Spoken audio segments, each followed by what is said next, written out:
Svakodnevno gledamo patnje koje već godinama proživljavaju Sirijci. Rat u toj zemlji ne jenjava, čak se čini kao da se rasplamsava. U posljednjih 5 godina život je izgubilo više od 300.000 ljudi. Pojedini gradovi sravnjeni su sa zemljom. Taj rat izazvao najtežu humanitarnu krizu od Drugog svjetskog rata. Mnogi su se na razne načine uključili kako bi toj zemlji pomogli, pa i umjetnici. Među njima je i Vladimir Bogdanić, dugogodišnji aktivist u humanitarnim organizacijama. Gospodinu Bogdaniću, dobrodošli u Studio 4. Lijepi pozdrav vašim gledateljima i vama. Dobar dan, dobrodošli. Evo, možete nam odmah u uvodu reći na koji način ste se uključili u humanitarno djelovanje i zašto baš Sirija?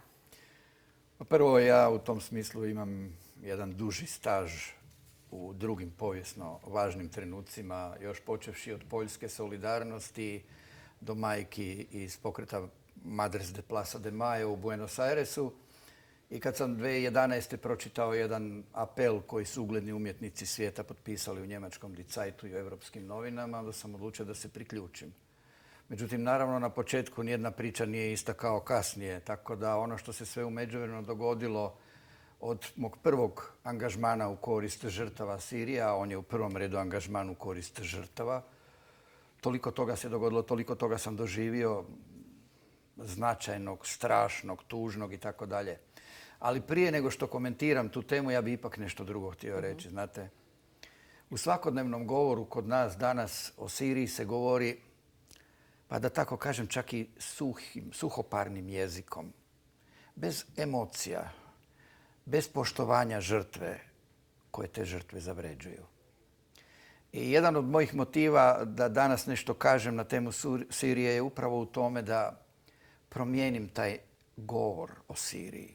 To je toliko velika nesreća, to je toliko velika patnja, to je toliko puno ljudi stradalo i toliko je popraćeno jednom vrstom ignorancije svijeta da je to prestrašno. Grozno je kad dođete u priliku, a ja sam bio, da vidite recimo razorene gradove ili da vidite izbjegličke kampove ili da vidite ljude bez nade. Ali kao čovjek koji živite u Europi, kad vidite kako se na to sve skupa gleda i reagira, to je poražavajuće. To je zaista poražavajuće.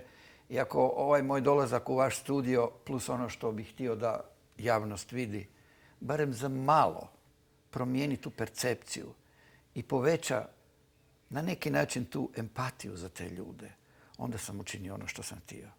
Tako je zaista, s obzirom na razmjere sukoba, reakcija javnosti i domaće i svjetske je zaista loša. Ali prije nego što krenemo na konkretne pitanje, jer vi ste i bili u Siriji, spomenuli ste da je u Europi objavljeno pismo sirijskih umjetnika i drugih osoba.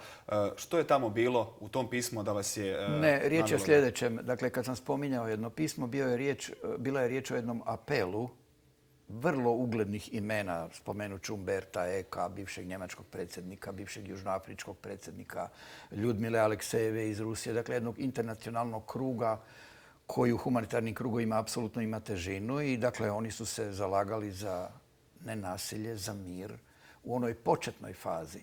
Nemojmo zaboraviti da ovi fenomeni kao što su Daesh ili ISIL i ova forma sukoba kakvu danas vidimo u Siriji 2011., 2012. i 2013. nisu bili prisutni.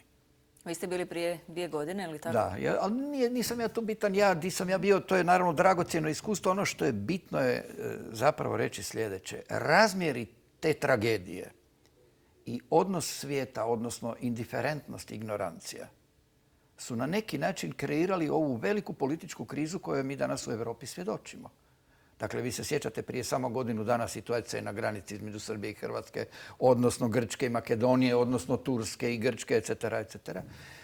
Mislim, pokazuje se da ignorancija i indolencija i gotovo jedna vrsta prezira prema tim ljudima rezultira dubokom krizom. Što se toga tiče, umjetnici koje sam ja, sticajem okolnosti osobnih kontakata, upoznao, uglavnom iz Sirije, ali i neki iz Bliskog istoka, po mom dubokom uvjerenju iskazali su jedan tako veliki artistički potencijal koji će pogotovo u vremenu pred nama jako obilježiti i scenu u Europi i scenu u svijetu. Mislim pritom i na film, i na muziku, i na likovnu umjetnost, na literaturu naravno. Jednostavno, umjetnički i opće ljudski potencijal Sirije je toliko velik a mi o njemu tako malo znamo, da ostaje fascinantno kako je istovremeno moguće toliko puno repetirati jedan tip informacija o Siriji, a da zapravo ono bitno o Siriji bude manje poznato nego što bi bilo da ti